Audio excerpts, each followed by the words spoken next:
অবশেষে যুদ্ধ বন্ধে রাজি হয়েছে ইরান। তবে এজন্য ৩টি শর্ত দিয়েছেন দেশটির প্রেসিডেন্ট পেজেশকিয়ান।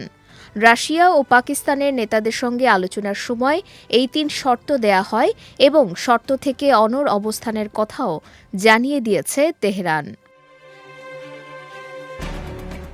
বুধবার রাশিয়া ও পাকিস্তানের নেতাদের সঙ্গে আলাপের পর সামাজিক যোগাযোগ মাধ্যম এক্সে দেয়া এক পোস্টে ইরানের প্রেসিডেন্ট বলেন, ইহুদিবাদী শাসক গোষ্ঠী এবং যুক্তরাষ্ট্রের উস্কানিতে শুরু হওয়া এই যুদ্ধ বন্ধ করার একমাত্র উপায় হল ইরানের ৩টি শর্ত পূরণ করা।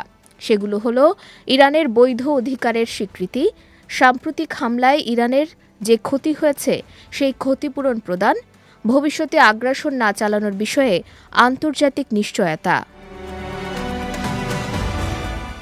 এদিকে যুক্তরাষ্ট্র ও ইসরায়েলকে এই যুদ্ধ শুরুর জন্য সরাসরি দায়ী করেছেন ইরানের প্রেসিডেন্ট। একই সঙ্গে ওই অঞ্চলে শান্তি বজায় রাখার বিষয়ে ইরানের যে অঙ্গীকার রয়েছে তা তিনি পুনরায় ব্যক্ত করেন। এর আগে বুধবার রাতের শেষ ভাগে ইসরায়েলের উত্তরাঞ্চলে একযোগে ব্যাপক রকেট হামলা চালিয়েছে হিজবুল্লাহ। এক প্রতিবেদনে এই খবর জানিয়েছে সংবাদ মাধ্যম আল জাজিরা।